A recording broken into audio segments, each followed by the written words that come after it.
belum semangat. Ini 2021, vaksinasi sudah berjalan, ya, harus lebih semangat menyambut 2021. Selamat pagi Bapak Ibu.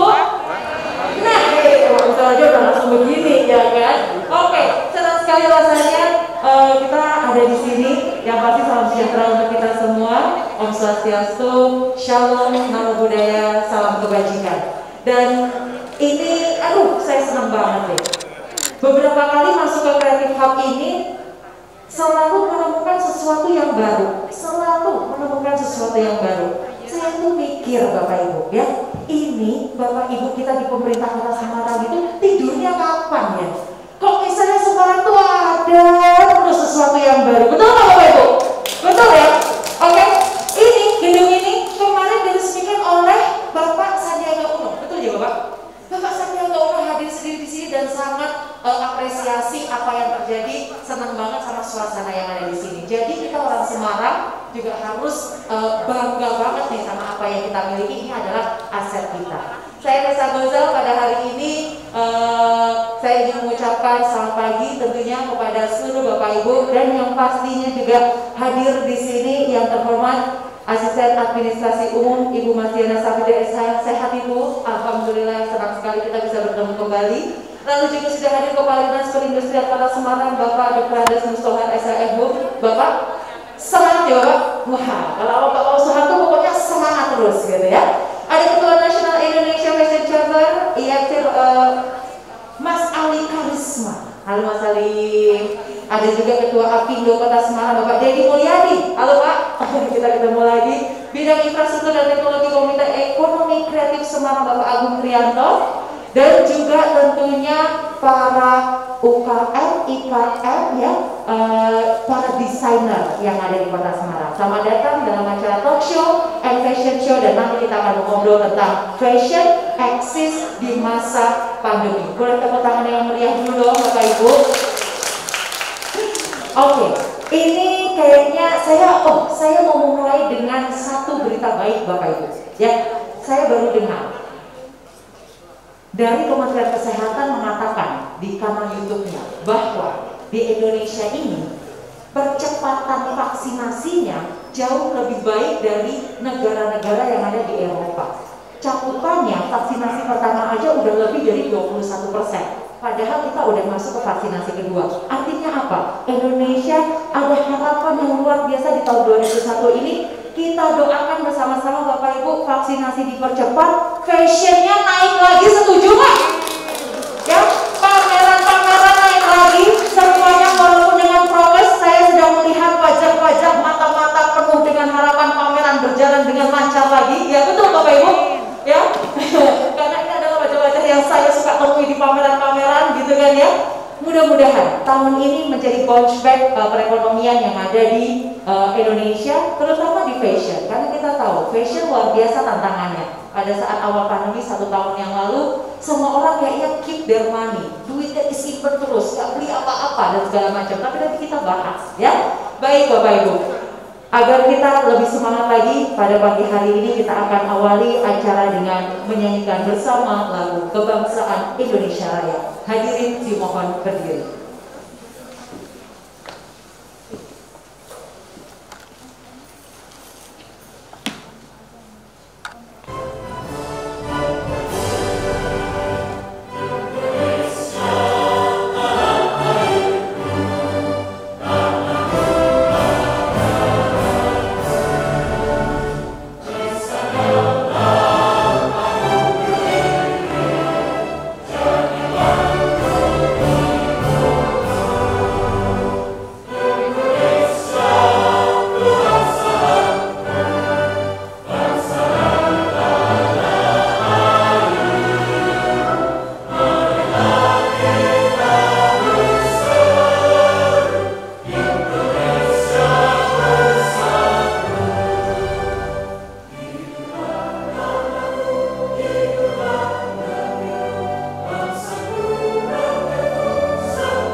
Bapak Ibu yang kami hormati, acara pada hari ini alhamdulillah sudah melalui protokol kesehatan ya, semuanya juga menggunakan masker dan mohon untuk tetap menggunakan masker. Kayaknya sekarang masker kayak udah nempel aja gitu ya Bapak Ibu ya, kalau sekarang keluar pakai masker malah jadi kayak ada yang kurang gitu ya.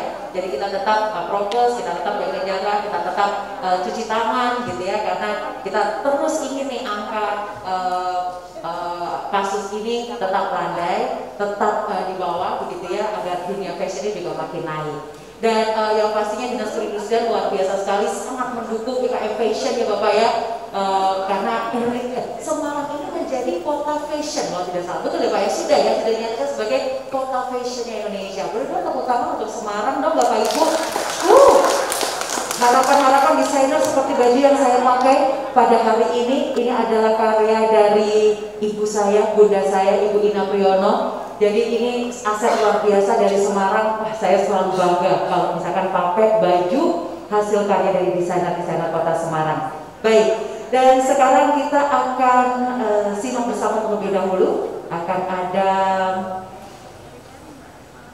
sambutan dari Wali Kota Semarang yang kali ini diwakili oleh Asisten Administrasi Umum Pemerintah Kota Semarang, Ibu Masdiana Safitri Esa. Ibu, monggo Ibu. Baik, nanti Ibu mungkin kita akan tunggu sambutan dari Ibu dan juga tentunya motivasi dari Ibu. Kita akan dengar bersama terlebih dahulu laporan Ketua Penyelenggara yang akan disampaikan oleh Ibu Retno Yuni Indrawati SH selaku Kepala Bidang IKT Dinas Perindustrian Kota Semarang. Silakan Ibu.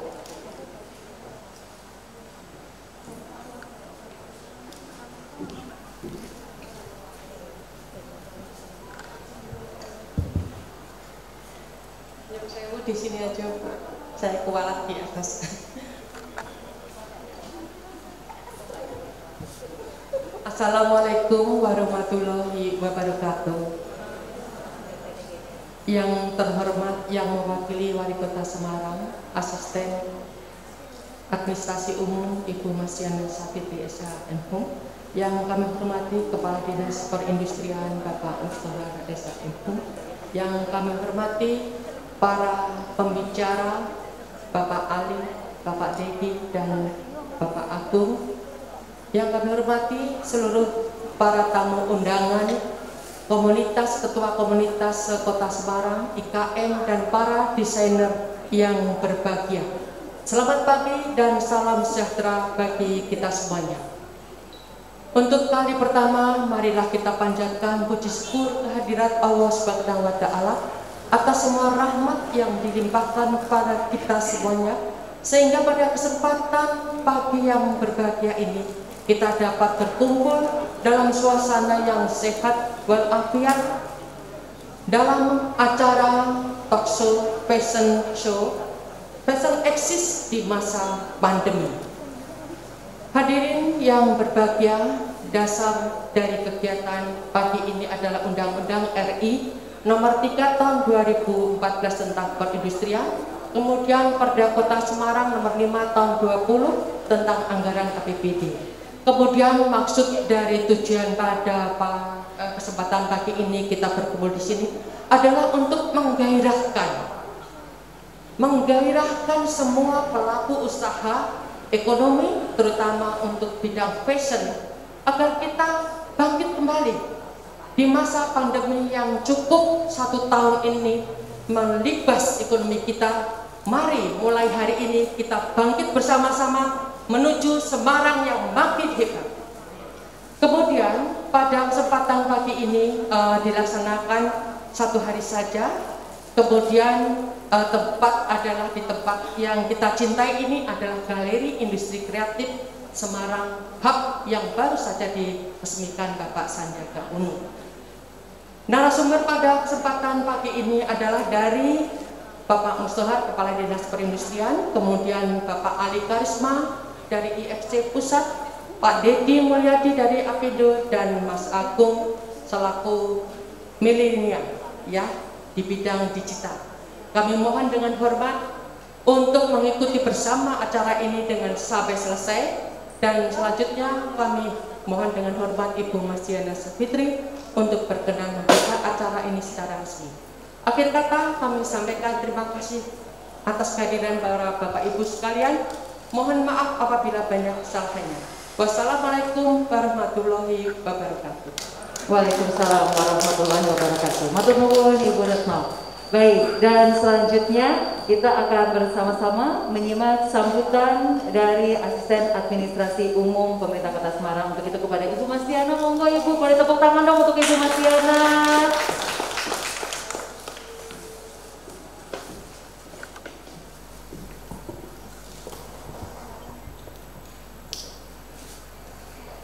Bismillahirrahmanirrahim. Assalamualaikum warahmatullahi wabarakatuh.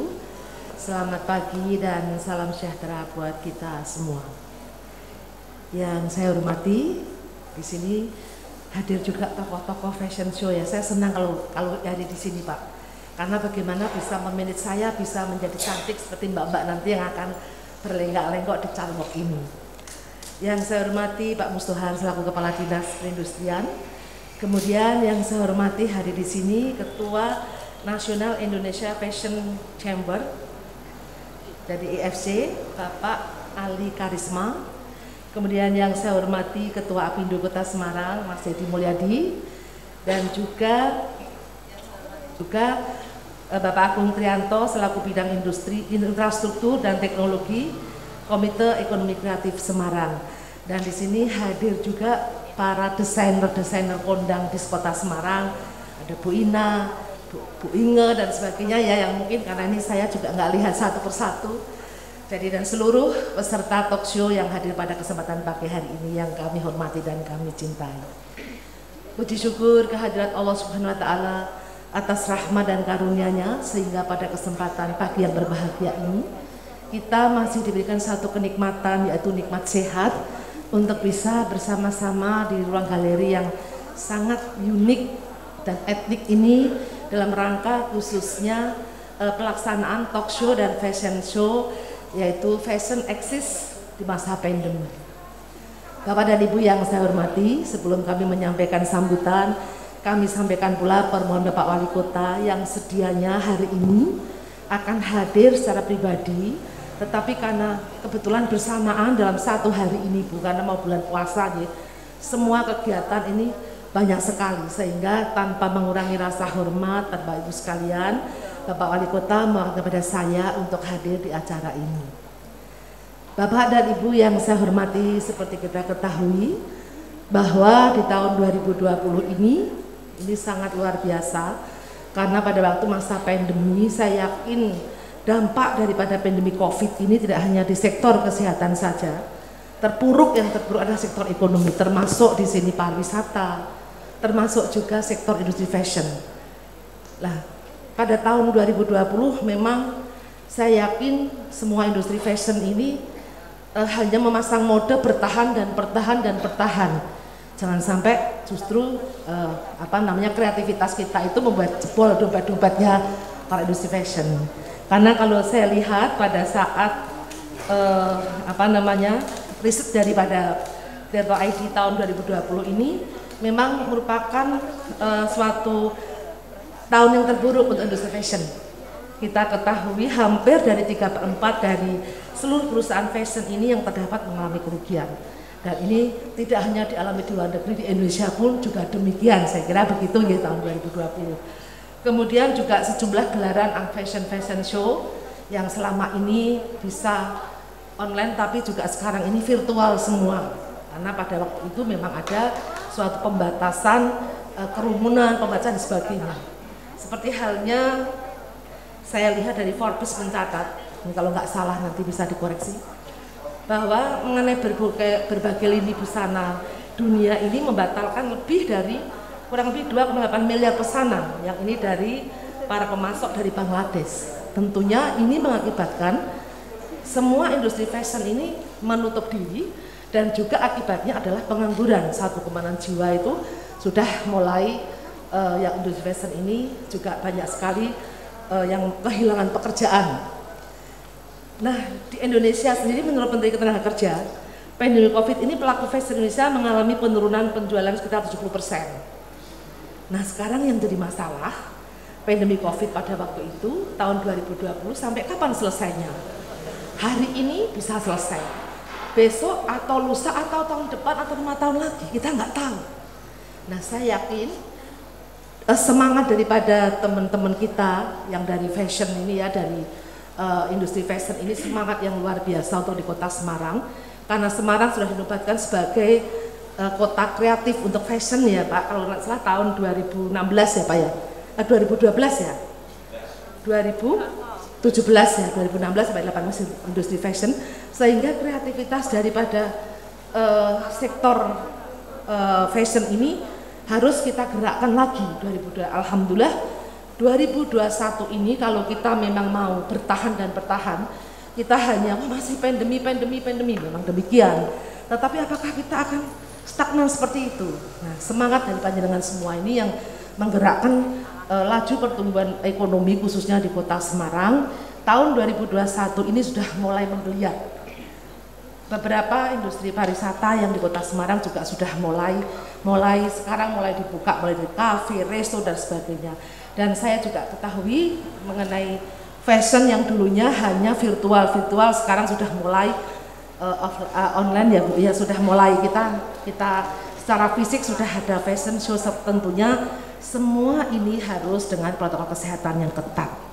Karena apa Bu? Karena kita itu nggak mungkin kapan sih selesainya, nggak tahu semua. Makanya kita harus beradaptasi dengan yang namanya tatanan new normal, yaitu kita harus melakukan pengetatan yang kalau di TV pesan ibu jangan lupa. Ini Bapak Ibu semua sudah perso ya, pesan ibu itu apa, mencuci tangan dan sebagainya. Nah, ini kita memang harus melakukan kegiatan melalui kegiatan seperti CHSI, kita hidup yang bersih, kemudian hidup yang sehat, hidup yang aman, dan juga tentunya ramah lingkungan. Kita mulai, dan saya terima kasih ini hari ini tidak ada satupun botol plastik di meja Bapak Ibu sekalian. Ini salah satunya adalah program-program yang ada di pemerintah Kota Semarang untuk mengurangi polutan plastik. Bapak dan Ibu yang saya hormati, bahwa karena terjadinya pandemi ini terjadinya peningkatan dengan adanya dampak dari pandemi ini, adanya peningkatan PDRB dan ekspor yang signifikan dalam 3 tahun terakhir. Beragam produk fashion dari Kota Semarang juga berhasil masuk ke pasar ekspor karena memiliki segi keunikan dan juga berbeda dengan daerah yang lain.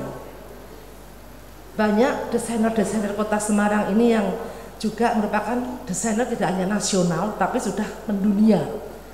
Saya yakin di sini ada Bu Ana Avanti, ada Bu Inge, kemudian yang hijab ini ada Bu Ina dan sebagainya, yang mungkin yang tidak saya sebut satu persatu. Ini luar biasa kreatif, inovasinya ini yang membangkitkan Kota Semarang ini sebagai kota kreatif yang bisa mendukung. Tidak hanya sekedar penilaian itu hanya penilaian saja, tetapi juga didukung oleh kiprah nyata daripada dunia fashion di Kota Semarang. Dan kegiatan pada hari ini sangat membanggakan sekali. Sepanjang kegiatan dilakukan dengan protokol kesehatan juga tidak ada masalah, karena memang kita tetap menjaga tidak ada kerumunan dan sebagainya. Dan itu mulai perlahan ini akan bangkit. Yang secara langsung kebangkitan dari dunia fashion ini juga akan membangkitkan juga laju pertumbuhan ekonomi di Kota Semarang ini semakin meningkat dari tahun ke tahun. Karena apa? Yang saya sampaikan tadi, kita tidak hanya sekedar memasang mode yang bertahan itu saja, tetapi ibu-ibu, bapak-bapak sekalian selaku desainer ini mulai berkreatif. Harus apa sih kreativitasnya untuk membuat suatu coretan desainer yang di masa pandemi ini, yang ini nanti tentunya akan menggugah ataupun banyak peminatnya tidak hanya di Kota Semarang. Tentunya dengan adanya suatu motivasi yang tinggi daripada para desainer ini, secara tidak langsung dunia pariwisata di Kota Semarang juga akan meningkat, akan berkembang tentunya lagi peningkatan dari sektor ekonomi di Kota Semarang. Bapak dan Ibu yang saya hormati, bahwa untuk memang kebijakan pembatasan kegiatan ini yang perlu kita lakukan, bahwa kita tetap menjaga satu sisi kesehatan ini yang kita lakukan selama ini, dan memang di kota-kota lain ini banyak ada yang memang masih membatasi total, tidak ada, boleh ada suatu kegiatan yang sifatnya kerumunan. Tapi Bapak Wali Kota Semarang ini luar biasa, karena kita punya satu pemimpin yang pemimpin itu memikirkan seluruh lapisan masyarakat, tidak hanya memikirkan bagaimana sih Semarang ini. Dulu Semarang ini Nyuwun Sewu di peta aja tidak kelihatan ya Pak Ustaz, tapi sekarang luar biasa. Penghargaan dari hari ke hari yang oleh Bapak Wali Kota Pak Hidayat Bihadi ini, dari hari ke hari ini penghargaan terus mengalir. Tapi bukan itu yang dari tujuan Kota Semarang, tapi bagaimana Kota Semarang ini bisa mensejahterakan seluruh lapisan masyarakat di Kota Semarang. Dan salah satunya yang menjadi sorotan Bapak Wali Kota ini, yang menjadikan satu penggerak ekonomi di Kota Semarang ini, yaitu adalah dunia fashion ini. Karena dunia fashion ini sangat berpaut sekali dengan beberapa UMKM yang kita galakkan sekarang ini, yang mana kalau desainernya kemudian sudah mulai kreatif, inovatif, menggerakkan semua lini yang lainnya juga mengenai dari UMKM yang ada. Saya lihat juga tadi itu pameran batik-batik dan sebagainya, kemudian aksesoris, ini sangat-sangat kompleks sekali. Dan saya yakin dan saya berharap dengan adanya semangat dari para desainer di Kota Semarang ini mampu membangkitkan inovasi yang terbaru untuk Kota Semarang, dan mampu mengisi yang selama ini Semarang dikenal sebagai kota kreatif fashion yang begitu inovatif dan kreatif. Saya kira itu Bapak dan Ibu sekalian, dan kelihatannya kegiatan ini juga dalam rangka hari ulang tahun Kota Semarang yang hari ulang tahun yang ke-474. Jadi kita harapkan industri fashion bagi masyarakat Kota Semarang dapat tetap bergerak dan juga lebih kreatif para pelaku industri fashion dengan cara yaitu menerapkan kita membuat suatu pasar-pasar baru, baik itu pasar-pasar di lokal Kota Semarang, internasional, regional dan juga internasional. Saya yakin dan saya berharap sekali dengan suatu semangat yang tinggi, insya Allah ini akan terlaksana. Saya kira itu yang bisa kami sampaikan. Terima kasih dan mohon maaf ada kekurangan. Sekian, wassalamualaikum warahmatullahi wabarakatuh. Waalaikumsalam warahmatullahi wabarakatuh. Boleh berikan lagi tepuk tangan yang meriah untuk Ibu Mas Diana. Wah, terima kasih Ibu. Motivasinya dan juga semangatnya untuk kita semua memang luar biasa.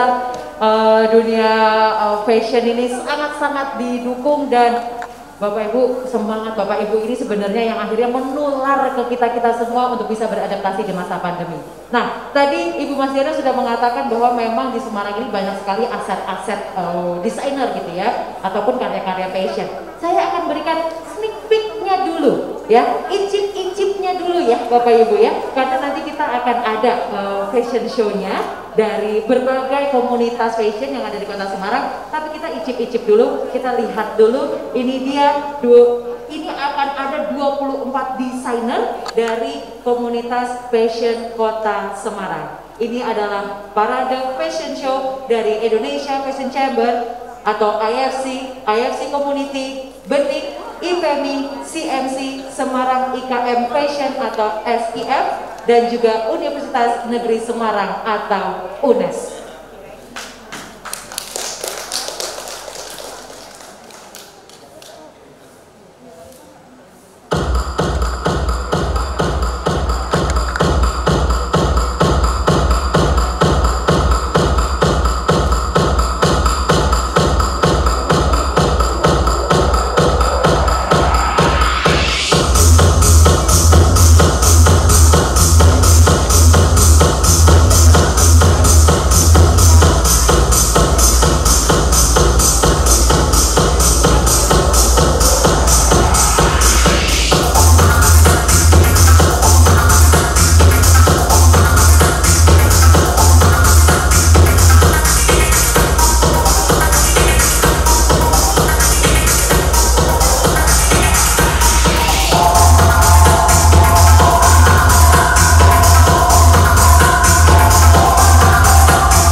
desainer ya. Nanti kita akan lihat bagaimana karya-karya mereka yang akan tentunya menjadi warna tersendiri di industri fashion. Bukan hanya di Semarang, bukan hanya di Jawa Tengah, tapi juga di Indonesia tentunya. Ya, itu tadi baru sedikit Bapak Ibu. Yang sedikit saja sudah sangat memukau.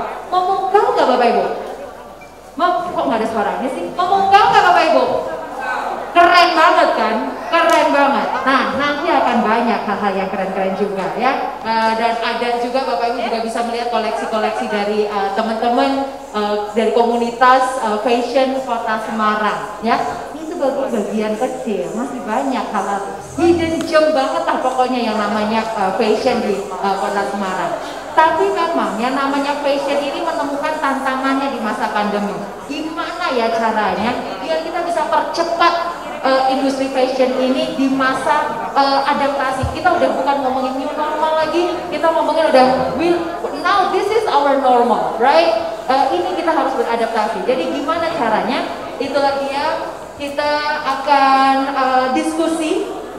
Oke, kita siapkan mic-nya terlebih dahulu. Tapi kali ini kita akan diskusi dengan narasumber-narasumber. Kalau misalnya Bapak Ibu ingin bertanya, feel free ya, bisa nanti akan ada sesi tanya jawabnya juga. Ibu Mas Diana matur nuwun, silakan untuk masih ada agenda lainnya. Iya. Matur nuwun Ibu Mas Diana sudah disempatkan hadir. Bapak Ibu boleh dong tepuk tangan untuk Ibu Mas Diana Safitri. Terima kasih Ibu sudah rawuh. Oke, we're moving on ya, we're moving on. Oke. Ini narasumbernya lagi Pak antar Bu Mas Diana, jadi kita ngobrol-ngobrol dulu ya Bapak Ibu ya. Nah, saya ingin nanya ya yang ada di sini ya. Saya tahu di sini ada salah satu teman saya Mbak Novita. Nah, sini dong. Nah, sini. Kita lagi nunggu di sana. Sini. Aku ingin tahu apa sih tantangan? Boleh minta mic satu Kak? Boleh minta mic? Apa sih, atau kalau nggak ngomong aja nanti aku yang ngomongin. Apa sih tantangan pada saat awal-awal pandemi yang maksudnya apakah langsung blok hilang penjualan habis atau bagaimana? Ya kalau untuk tantangan itu terus terang itu kayak kaget ya awal pandemi, terutama di bulan Maret. Pada saat pengumuman itu kalau ngomong hilang langsung blok ya jelas, karena kan kita memang basicnya nggak hanya murni online tapi juga ada offline-nya. Sehingga di bulan Maret itu ya sama sekali kalau ngomong kaget ya kagetnya itu kaget banget, luar biasa. Tiba-tiba banget itu ya. Iya. Kayak lagi ditinggal pas lagi sayangnya ya. Iya betul. Itu kan namanya ghosting. Ghosting. Oh, kita di ghosting. Iya. Sama kehidupan dulu ya. Tiba-tiba mana kehidupanku yang dulu kok hilang gitu kan. Oh iya benar. Terus. Waktu itu kalau dari kami Kita sempat down dan segala macam nggak pada saat di bulan Maret tuh? untungnya sih enggak ya, jadi kayak kebetulan karena memang ada satu komunitas yang memang kita terus ada sharing apa yang dialami dan bagaimana kita melakukan perubahan habis itu. Nah jadi kita satu grup itu cewek-cewek kebetulan, itu kita ngumpul kayak sharing giliran gitu, giliran sharing kamu kemarin ngalamin apa, terus kamu ngapain, kamu ngalamin apa, ngapain, dan itu kita lakukan sehingga alhamdulillah. Jadi di situ yang tadinya misalnya nih dulu berkompetisi walaupun kompetisinya tetap sehat gitu ya ibaratnya ya. Sini saling bantu banget. Jadi kita zoom loh waktu itu sampai sempat seriat itu kita zoom antar teman-teman itu. Kebetulan dari berbagai macam bisnis kita zoom, kita sharing gimana kondisinya di tempat kamu, sekarang apa yang kita lakukan, sehingga waktu itu langkah pertama yang saya lakukan adalah saya produksi masker ini sebanyak-banyaknya. Niatnya itu dari kain perca, niatnya itu untuk dibagikan secara gratis, hanya mengganti ongkos jahit. Oh, dan itu yang membuat survive. Ya, itu awal-awal langsung seperti itu, sambil akhirnya kita hanya berpikir karena itu Maret ya, berarti kita sudah mempersiapkan Ramadan kan di bulan mulai Desember Januari. Sehingga nanti kita bahas Ramadan. Ya, karena kan ini nggak mau bentar lagi Ramadan, ya kan? Bagaimana caranya kita fashion yang biasanya fashion 200% ya pada saat Ramadan, bagaimana Ramadan ini nanti? Kita akan bahas. Thank you ya Mbak Novita. Thank you. Saudara tepuk tangan dong untuk Mbak Novita dong. Oke, baiklah. Dan sekarang kita ganti dulu ya. Profesinya luar biasa loh. Tadi aja saya harus ganti mic ya.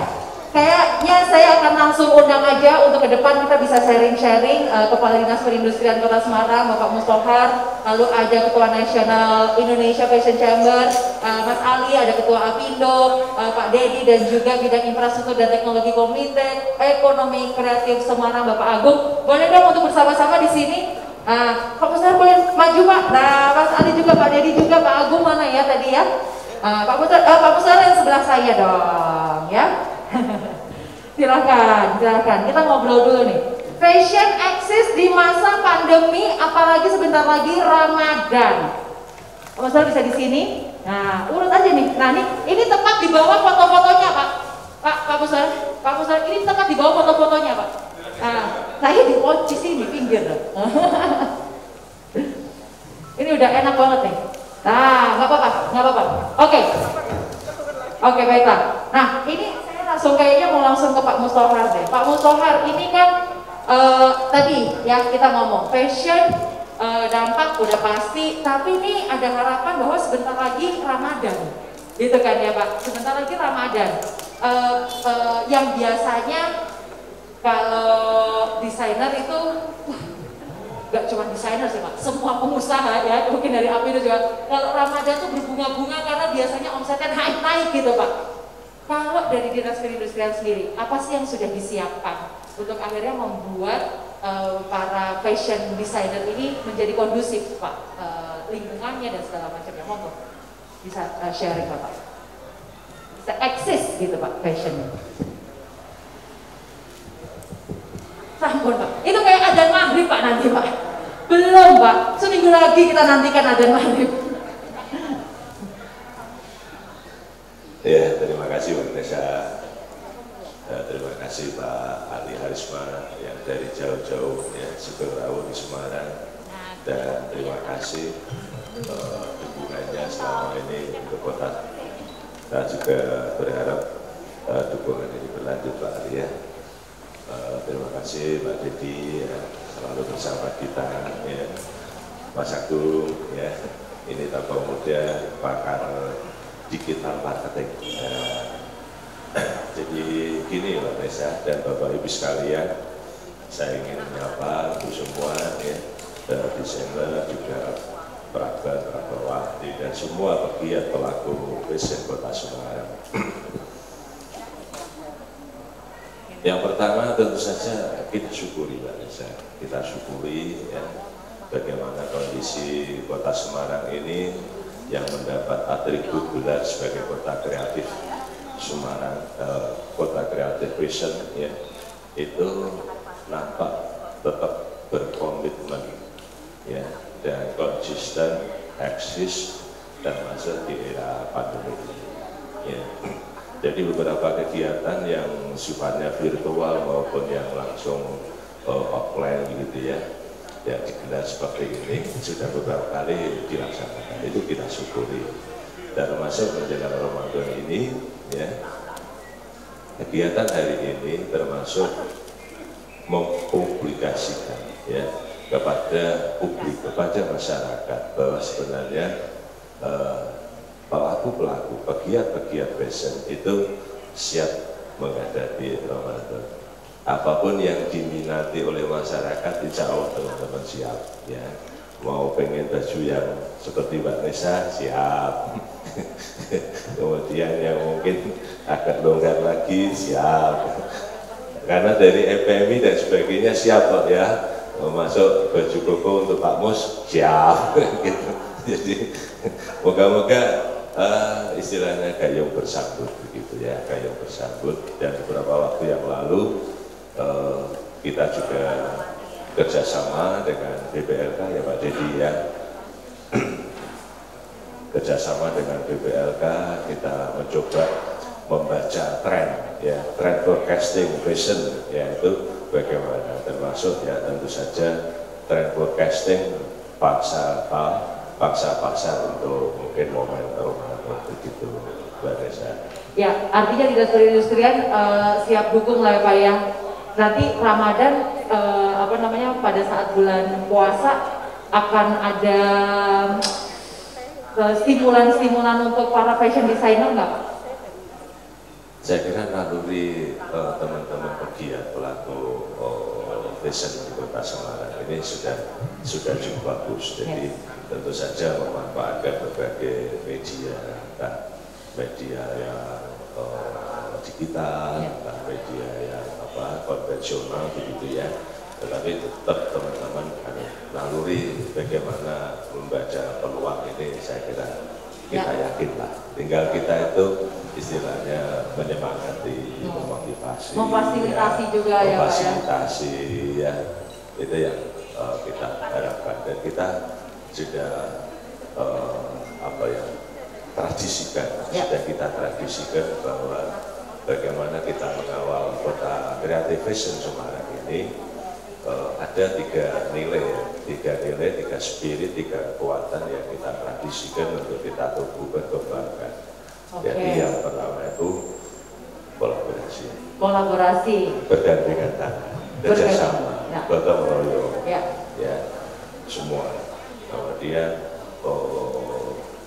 kreativitas, inovasi seperti yang disinggung Bu Mas Dian tadi ya, itu kita bangkitkan karena kita menghadapi situasi pandemi ini tidak sekedar kekuatan adaptasi, tetapi harus disertai dengan kekuatan-kekuatan, nilai-nilai yang lain, spirit yang lain seperti tadi kreativitas, inovasi, kolaborasi, termasuk sekarang era digitalisasi juga kita harus berkepentingan dengan digital.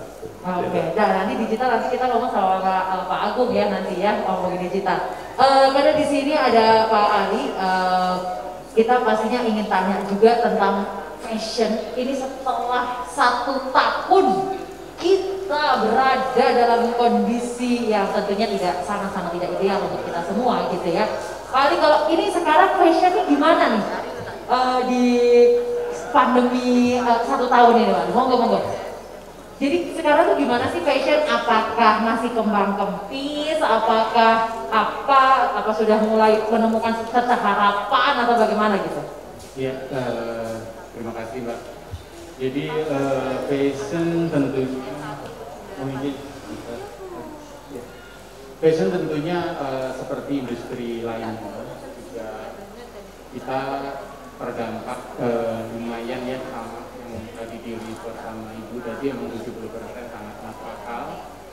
Akan tetapi kalau saya lihat kenyataannya, maksudnya di dalam negeri Indonesia gitu, sekarang mulai tahun ini 2001 ini kayaknya mulai melihat lagi Mbak. Itu kayaknya Bapak di fashion atau kalau masalah tadi di fashion aja atau kayaknya di semua hal? Di semua ya, keseluruhan ya. Menurut saya mungkin karena fashion juga lifestyle, jadi tidak bisa fashion itu dia berjalan sendiri gitu. Jadi gaya hidup berubah, terus sekarang sudah menuju kayak gaya hidup baru yang memang besar pengaruhnya dengan pandemi yang kita jalani selama setahun itu gitu. Jadi sekarang ini ya fashion ikut berubah juga, tapi bukan berarti berhenti seperti halnya kita makan, kita juga tidak berhenti kan menggunakan pakaian, kita juga tidak akan berhenti gitu. Ya memang di awal-awal pandemi orang masih takut nih, harus hati-hati spend uangnya itu sebenarnya seperti apa gitu. Tapi kalau sekarang ini kan ya mungkin karena edukasi sudah mengerti cara menghadapi sampingan dengan COVID gitu, jadinya kita juga sudah mulai berani berekspresi termasuk fashion. Jadi mulai belanja lagi, mulai saya yakin ini sudah naluri bersama, tidak mungkin akan kita itu diam saja gitu.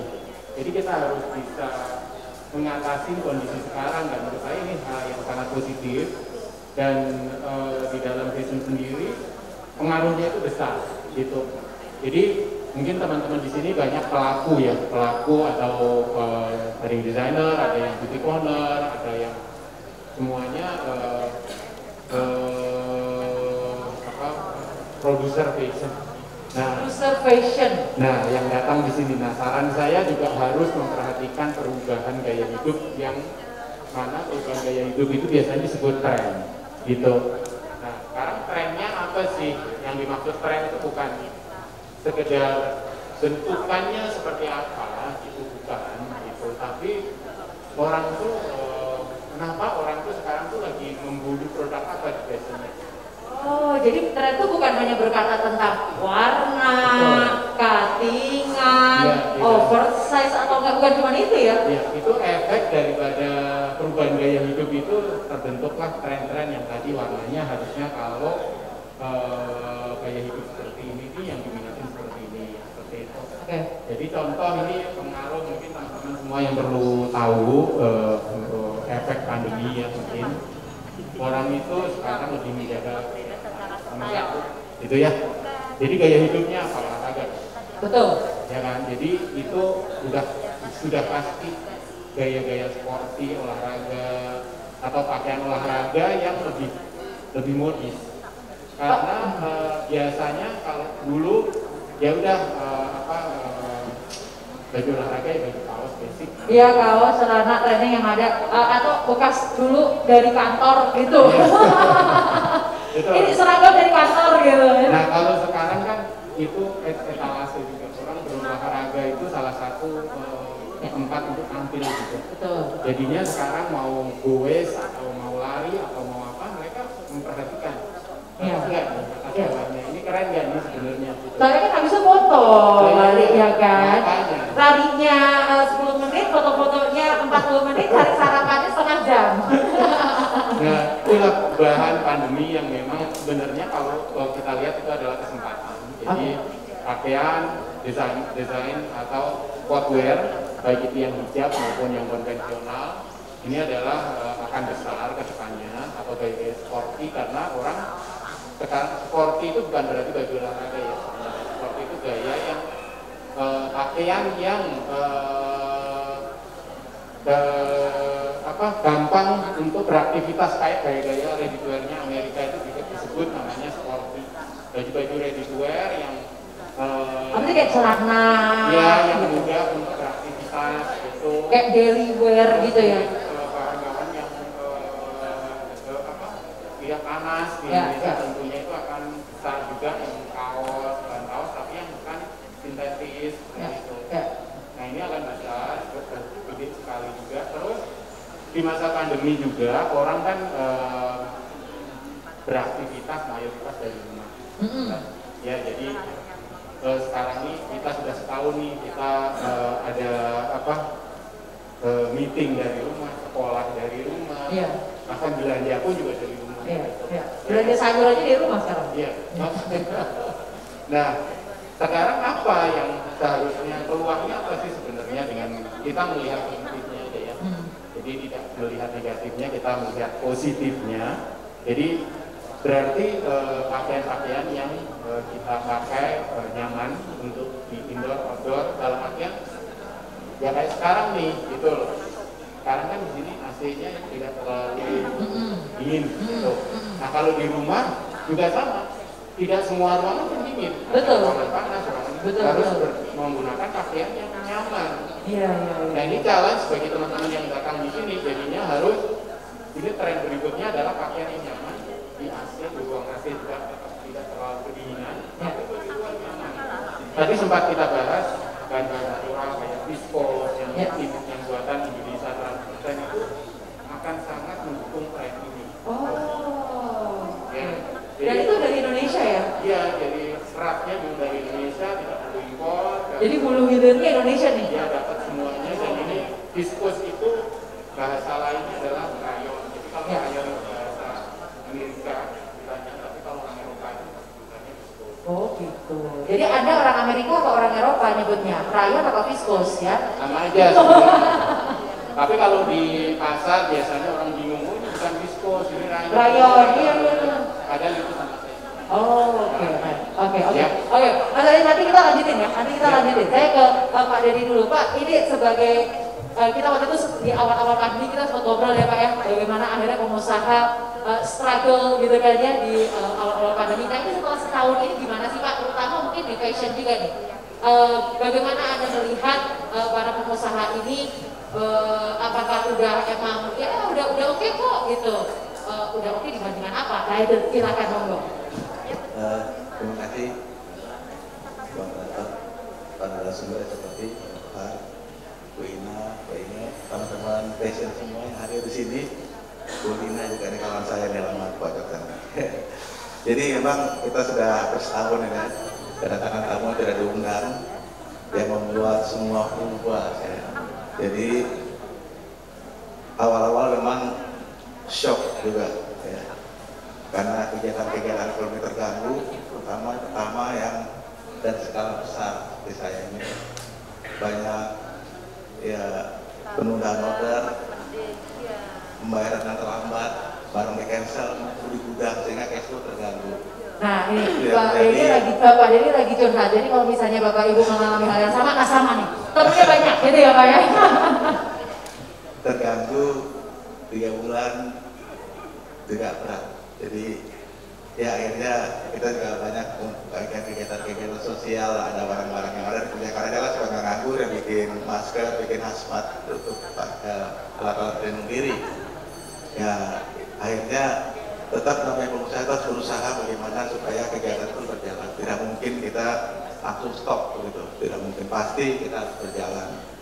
Kita juga mencoba mencari pasar-pasar baru, ya, mencoba juga bagaimana membuat apa sih kebutuhan yang diperlukan masyarakat yang bisa laku dijual, dan juga yang barang-barang yang ada kita manfaatkan, ya, yang ada stok kita manfaatkan semua. Jadi supaya ini ada satu kegiatan yang memang bisa menghasilkan, karena dampaknya luar biasa. Para pekerja juga banyak PHK, dirumahkan, gaji tidak dibayar, ini juga menjadi masalah.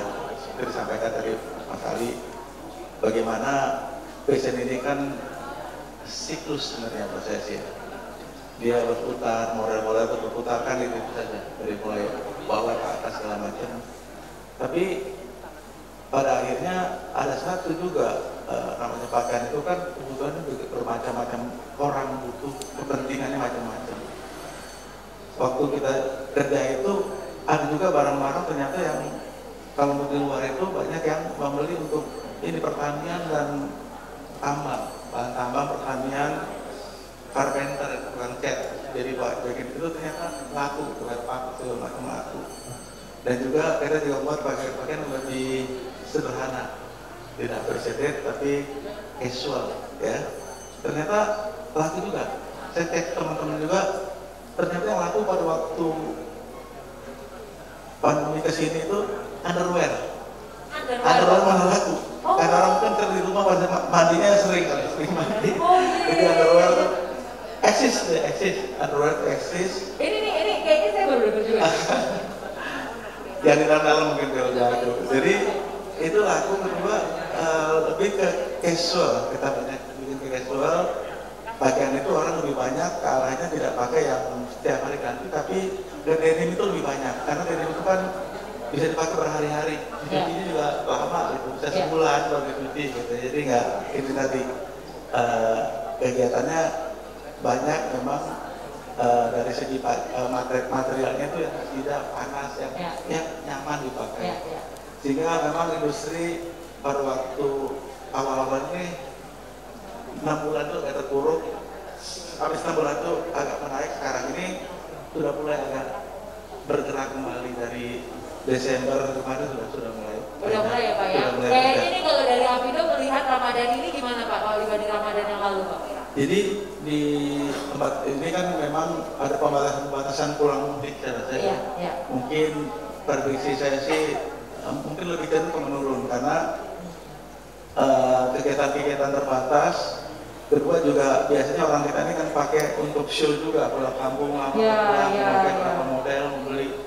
Karena ibu-ibu juga jilbab aja bisa beberapa warna. Oke, karena sehari silaturahmi ke 5 orang Pak, jadi 5 baju sehari ya kalau zaman dulu ya. Tergantung sepatu warna hijau, hijau semua. Oh hijau semua. Jadi modis-modis yang pilihan-pilihan itu mungkin bisa jalan kita karena ini kan siklus sudah berapa tahun karena keadaan tidak normal aja ini banyak bajar-bajar stok-stok orang udah mulai membuat ya, tapi lebih cenderung stagnan dan belum begitu. Artinya apakah akan lebih baik Ramadan sekarang atau Ramadan yang lalu?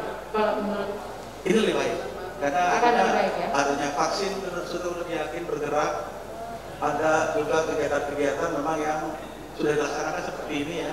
Ibu kan mungkin Mbak Dini sering nanti. Ya. Lebaran itu banyak mungkin lebih ke cenderung busana-busana muslim yang lebih ke untuk religius secara saya. Ya, oke, baik.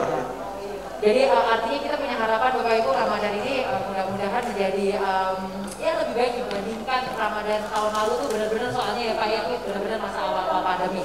Nah sekarang ke Pak Agung, ini tadi yang salah satu yang kami wawancara itu kan juga berbicara tentang online ya. Aduh sekarang tuh ya beli buku dapur online, beli tomat online gitu ya. Kayak jodoh ketemu online gitu kan ya. So, kalau kita, saya yakin teman-teman yang bergerak di fashion, ngomongin online itu bukan hal yang baru. Tapi gimana sih sebenarnya cara mengelolanya biar kita emang benar-benar bisa dapetin manfaatnya? Ya, mohon izin Pak Mus, Pak Ali, Pak Dedi. Salam kenal juga buat rekan-rekan semua di sini. Saya Agung, termasuk anak baru Pak Mus di Komekraf. Komekraf itu saya di bidang infrastruktur dan digitalisasi teknologi ya. Di sini saya coba diskusi dengan Mbak Nesa mengenai online ya. Memang sekarang kalau mungkin dari awal-awal pandemi itu pengaruh online itu sangat-sangat membantu bagi para pelaku ekonomi kreatif termasuk fashion itu juga untuk lebih memanfaatkan kayak semacam marketplace untuk jualan-jualan. Nah masalahnya semakin banyak orang yang menggunakan online itu kan pasti mendatangkan kompetitor baru ya. Kompetitor baru tersebut membuat kita harus berpikir lagi untuk gimana caranya bisa survive. Jadi saya yakin juga para pelaku fashion di sini nggak cuman jualan offline aja ya, gitu offline aja karena semenjak pandemi datang itu sangat banyak sekali retail-retail yang berjatuhan, otomatis mereka mulai menggunakan metode jualan online dengan mereka melakukan register di beberapa marketplace seperti Tokopedia dan lain-lain sebagainya. Semakin banyak online juga akhirnya mereka kan berkompetisi juga akhirnya kita juga harus memikirkan bagaimana caranya membuat suatu produk atau suatu item yang kita diversifikasi lagi atau kita sesuaikan dengan kondisi atau momen-momen yang ada. Jadi misalkan saya sendiri sudah banyak melihat para pelaku fashion itu juga mereka berusaha melakukan inovasi melalui diversifikasi, misalkan dengan jualan baju sekalian sama maskernya, tapi maskernya tersebut itu yang didesain sesuai dengan busananya. Jadi kembaran. Betul. Jadi tetap nyaman gitu, tetap nyaman dipakai gitu. Itu beberapa contoh dari inovasi yang dilakukan sama yang saya lihat dari teman-teman juga. Kemudian kalau untuk online itu sendiri kita bisa lebih mendapatkan nilai prestisnya ketika kita berani untuk ekspor secara nggak cuma di marketplace yang sudah ada ya, tapi kita juga perlu memperhatikan bahwasanya kita kalau untuk lebih mengoptimalkan bisnis kita harus memikirkan juga caranya nge-brand diri kita sendiri. Jadi nggak cuma melalui marketplace dengan rekrutasi marketplace, tapi juga kita butuh melalui memanfaatkan sosial media. Jadi sosial media itu kenapa? Karena 90% lebih orang itu sekarang pakai gadget semua dan mereka setiap hari mengakses sosial media, Instagram, Facebook. Jadi sosial media itu bisa kita manfaatkan untuk riset klien, kebutuhan apa aja sih yang ada, momen apa. Di sosial media juga kalau nggak salah kan sudah ada fasilitas untuk menghubungkan dengan shopping, fasilitas shop ya, online shop. Jadi misalkan kayak Instagram yang dulunya belum ada online shopnya, sekarang Instagram bisa buat jualan yang bisa dikonekkan dengan Facebook Shopping. Nah, hal-hal seperti itu sebenarnya bisa dimanfaatkan oleh para pelaku fashion agar jualannya itu nggak cuma di kandang aja, nggak cuma di sekitar Kota Semarang aja atau di sekitar Indonesia aja, tapi juga dengan Facebook Shop itu sebenarnya kita bisa jualan ke luar negeri dan produk kita itu bisa dilihat di luar negeri. Nah, mungkin nanti jadi salah satu plan dari kegiatan Komecraft di Kota Semarang tahun ini untuk mulai mensosialisasikan lebih lengkap lagi mengenai digital marketing. Mungkin bisa dari aktivasi-aktivasi kita coba nanti pelaku fashion di Kota Semarang untuk nanti kita mungkin adakan sosialisasi atau pelatihan semacam gimana caranya kita nge-brand diri sendiri. Karena jadi sebenarnya kita bukan hanya nge-brand baju kita doang, tapi kitanya sendiri juga harus personal brandingnya juga harus oke. Iya, jadi bisnis name brandingnya itu juga harus oke. Jadi kalau orang di luar tuh lebih trust kalau misalkan kita punya website misalkan. Kita bisa lebih trust ketika kita punya website, di situ kita bisa lihat produknya, ngupload produknya juga kita nggak bisa sembarangan karena banyak sekali saya lihat para pelaku fashion itu mereka sebenarnya kalau dilihat toko offline itu bagus, tapi ketika mereka membuat website itu konten yang diupload itu kurang menarik. Kurang menarik itu misalnya gimana? Misalkan dari sisi fotonya, dari sisi angel fotonya itu kan kurang menarik. Akhirnya produk yang kalau dilihat langsung itu sebenarnya bagus, tapi ketika dilihat online kok kesannya biasa. Jadi nilai estetis suatu konten juga perlu diperhatikan. Kalau menurut saya, jadi jangan sampai produk yang sudah kita buat bagus begitu kita upload di website jadi biasa. Karena biasanya suka begini juga Mas. Jadi kan saya bikin, misalnya saya baru gitu kan ya, belum punya duit buat bayar fotografer misalnya gitu kan ya. Jadi udahlah pakai ini seadanya, taruh jebret gantungan gitu kan ya, taruh di tembok gitu jebret, langsung upload gitu kan. Itu suka terjadi juga sebenarnya. Ya, itu salah satu opsi ketika mungkin kita sudah mulai lebih serius lagi ya. Kalau misalkan untuk awalnya memang sebisa mungkin kalau kita memanfaatkan kreativitas diri sendiri ya. Jadi misalkan untuk konten, kalau misalkan dulu mampu untuk membayar fotografer, kita bisa lakukan sendiri. Tapi hal yang perlu diperhatikan adalah nilai estetis itu sangat berubah. Ya, jadi entah itu kita mau pakai vendor, fotografer atau kita lakukan sendiri, tapi hal estetis itu perlu dilakukan. Kemudian yang mempengaruhi juga ada deskripsi produk secara lengkap ya. Sampai kita cuman sih ya, jadi kita upload produk tapi kita nggak ngasih deskripsi secara lengkap, itu juga berpengaruh ke ketertarikan orang dalam produk tersebut. Jadi emang ada hal-hal urgent juga ya pada saat ini, nggak cuma gagap kita sosial media gitu kan ya sekarang ya, karena semua di sosial media. Oke, Bapak Ibu, saya akan berikan kesempatan kalau misalnya ada yang ingin bertanya.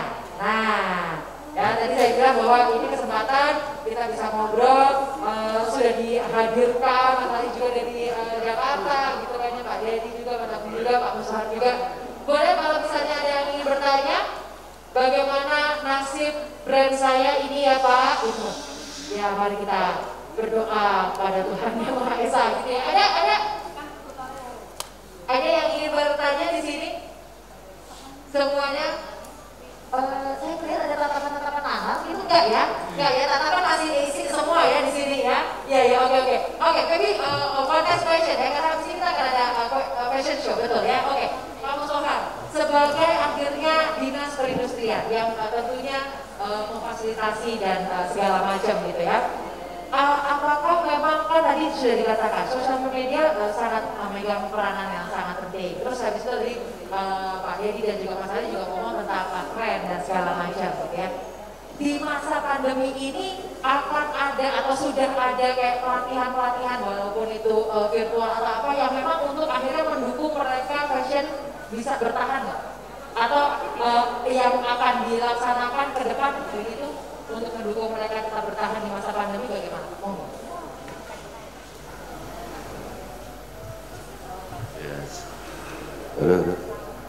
Sebenarnya kita sudah mencatat beberapa kegiatan ya. Di awal-awal kita mencoba new normal gitu ya. Itu sudah ada yang virtual, juga ada yang action langsung waktu itu di DP Mall. Kemudian yang terakhir kemarin waktu peresmian Kreatif Hub juga ada fashion show juga ya. Kemudian yang sekarang masih berlangsung UKM itu juga kita tampilkan ke publik juga, fashion show juga, sehingga ini memberi kesempatan kepada teman-teman untuk menunjukkan bahwa kita itu eksis gitu ya. Nah, perindustrian ya sebagai katakan pemerintah begitu memang memainkan beberapa fungsi di samping fasilitator juga termasuk mediator, motivator dan sebagainya. Seperti tadi disampaikan Mas Agung, sebenarnya kita juga memfasilitasi bagaimana pelaku-pelaku fashion ini berkolaborasi dengan subsektor yang lain, konten-konten yang lain, sehingga memang kita dorong dan kita tumbuhkan. Kemarin ada di Semarang itu yang namanya Semarang Kreatif Konten ya. Itu barangkali nanti bisa berkolaborasi, bisa membantu bagaimana memainkan market digital, bagaimana membuat jaringan dan sebagainya, termasuk bagaimana membuat tampilan secara digital itu yang bisa menarik ya. Karena tadi disampaikan Mas Agung, produknya sebenarnya bagus, tetapi ketika ditampilkan di media itu kurang bagus ya sayang sekali kurang membuat daya tarik. Itu termasuk yang kita coba fasilitasi gitu. Oke, jadi memang dinas perindustrian tetap hadir gitu ya. Pak Ali, apa yang seharusnya sekarang kita harus lakukan sebagai fashion designer? Artinya begini, mau bikin ready to wear takut gimana cara lakunya, gimana cara uangnya, gitu kan? Maksudnya apa hal konkret apa yang harusnya fashion designer lakukan sekarang? Ya, menurut saya sih harus sangat wise, bijaksana ya dengan perusahaan kita. Jadi kita harus melihat stok ulang kita. Kita lihat stok kita. Jadi stok yang ada coba dilihat ulang. Jangan langsung bikin produk baru. Nah dari stok itu dilihat, pilih yang mana yang masih sesuai dengan sekarang, yang mana yang harus di-adjust atau diubah. Yang koleksi-koleksi kemarin bisa sesuai tren. Jadi dirubah supaya sesuai dengan permintaan pasar. Nah terus ada pilihan yang ketiga, yang mana yang benar-benar harus kita tidak bisa dirubah sedikit, tidak bisa lagi. Kalau yang ketiga ini harus benar-benar didaur ulang, istilahnya harus dibongkar lagi, atau ya mungkin disumbangkan mungkin, atau didonasikan yang terakhir mungkin. Karena kan maksudnya fashion designer kan juga ada yang khusus dress, namanya gown, night gown gitu kan, ya itu gimana tuh akhirnya gitu kan, sekarang acara jarang gitu kan. Menurut aku semuanya itu ada manfaatnya bagi kita. Jadi pilihan dulu stok yang makin bagus sesuai dengan itu ya dijual, sama sesuai kondisi sekarang gitu harus kita jual. Setelah itu barulah kita membuat produk tapi sesuai dengan permintaan. Jangan nyetok lagi. Custom ready to wear pun juga custom, dalam artian kita bikin contoh dulu, pesan, memang harus sabar sedikit menunggu, tapi lebih aman bagi kita dan lebih ada artinya bagi pembelinya juga, karena dibuat spesial. Itu dia. Itu dari tips dari Pak Ali tentang bagaimana akhirnya kita bisa bertahan ya fashion designer. Tadi banyak opsi gitu kan ya Pak. Banyak opsi bisa ditentukan bagi kita bagus yang mana gitu ya. Maksudnya produk kita lebih bagus, opsi yang mana nanti bisa dilakukan. Pak Denny, mental seperti apa yang harusnya dimiliki oleh fashion designer ataupun pengusaha sekarang? Ya, kalau sebagai desainer itu saya rasa mesti konkret ya, harus memahami sistem produksi, juga memahami masalah teknologi, memahami pasar juga, tren juga harus tahu. Karena sekarang ini kan dagang itu kita harus ke pasar. Dari desainer dulu kita harus disampaikan hal itu, kita buat dulu, kira-kira mana yang minat, baru kita bikin. Tapi kalau untuk bikin banyak, ini kan harus pakai teknologi yang bisa mempercepat produksi. Kan ada manusia tadi. Ini yang memang harus dipikirkan juga, bahwa untuk ke depan itu ya kita ini harus semuanya harus minimal tahu dari segi IT-nya, dari segi semua sistem itu harus kita tahu supaya kita mesti bisa bertahan. Untuk satu timnya kan solid lah, timnya solid, tidak bisa parsial, maksudnya seperti itu. Jadi ibaratnya Pak ini sekarang kalau misalkan di fashion designer nggak cuma bisa gambar sama ini bikin baju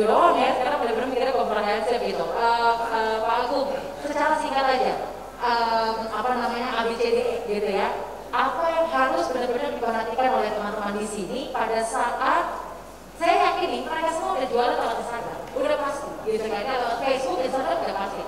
How they make it more? Gimana mereka bisa masukin value juga di Instagram mereka agar bisa nge-boost penjualan? Iya, sisi prestis sih. Kembali saya bilang singkatnya sebenarnya menambah value itu menambah sisi prestisnya. Jadi memang sisi prestis. Sisi prestis. Iya. Oh, oke. Sisi prestisnya. Jadi biar kelihatan oh ini menarik, unik dan memang punya nilai tambah gitu ya. Jadi misalkan beda, tentunya beda akun Instagram biasa dengan akun Instagram yang sudah verified. Ya. Itu kan ada sisi prestisnya, ya kan? Centang biru maksudnya? Iya, centang biru. Semuanya pengejar centang biru nih ya akhirnya ya, oke. Ya, itu kan sisi beda juga kan, beda juga kan. Ya, tapi nggak bisa dipungkiri bahwa akun yang sudah verified itu lebih trust, ya, lebih dipercaya oleh orang. Kemudian sekarang kan ada banyak sekali pelaku fashion yang mereka jualan memang lewat Facebook ya, lewat Facebook atau lewat Instagram. Ya. Tapi banyak juga mereka yang jualannya itu masih konvensional, dalam arti mereka ngupload manual, misalkan kayak saya jualan baju gitu ya. Saya jualan baju, saya ngupload ke Instagram, terus saya kasih harga segala macam, tapi tidak ada link ke Instagram shopnya. Nah, itu masih banyak.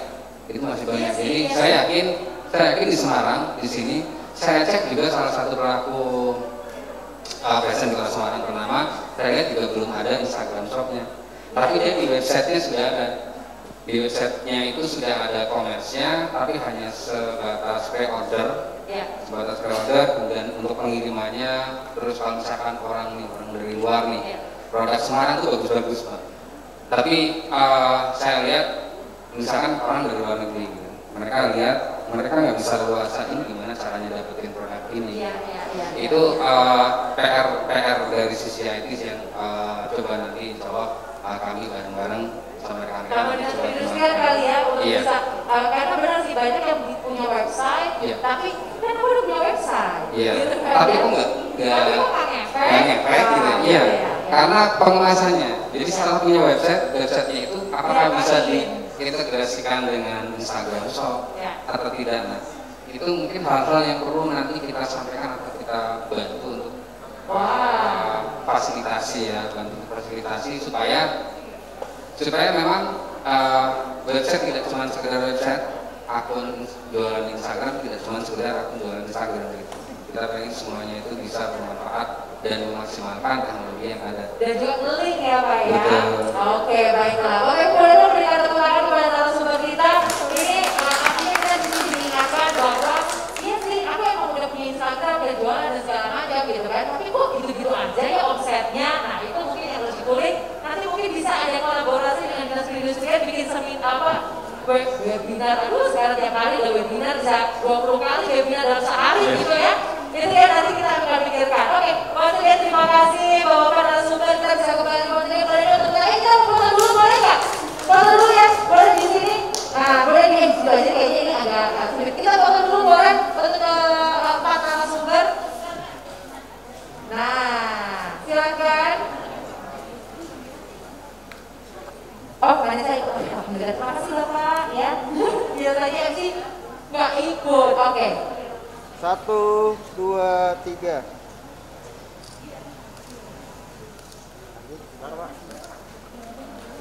Ya, sekali lagi pakai handphone biar bisa langsung upload. 1, 2, 3. Ya, tetap tersenyum, ini adalah senyum dari hati ya, karena cuma kita doang yang tahu kita senyum apa enggak. Terima kasih Bapak-bapak, silakan kembali. Matur nuwun. Mudah-mudahan dari obrolan kita siang hari ini bisa ada kolaborasi lainnya gitu ya. Tapi saya sebenarnya tertarik banget tuh sama yang kita udah punya berbagai account deh ya gitu ya, bahkan mungkin fake account untuk bisa like, wah gitu. Karena beneran jadi follower ya, itu fenomena lama gitu ya, tapi iya sih emang karena akhirnya saya sering ngobrol juga sama teman-teman saya yang udah lama mainan online pun tetap sekarang pelanggaran, karena kemarin jadi banyak banget semuanya jadi tuplak-blak lagi online. Jadi emang harus ada siasat-siasat baru, dan kita tahu kalau pemain-pemain Instagram nih, Instagram ini sekarang lagi kadang like-nya dikurangi, kadang apa segala macam. Jadi emang kayaknya kita emang perlu ada siasat-siasat baru. Baiklah Bapak Ibu, sekarang ini dia. Kalau tadi Bapak Ibu sudah melihat sneak peek alias icip-icipnya ya kan, dari hasil karya teman-teman dari komunitas fashion Kota Semarang. Sekarang kita akan saksikan, ini dia persembahan karya untuk Anda tentunya.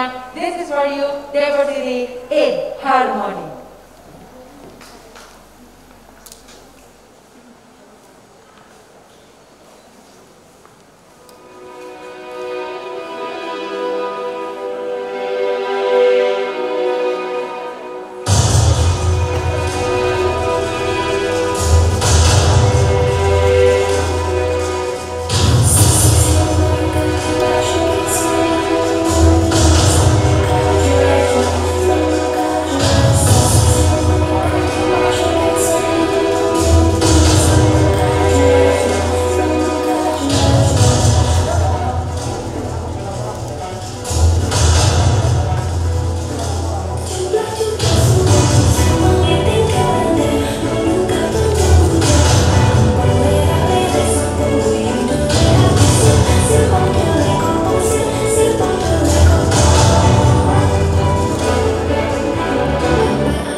wabarakatuh. Selamat siang, sampai jumpa.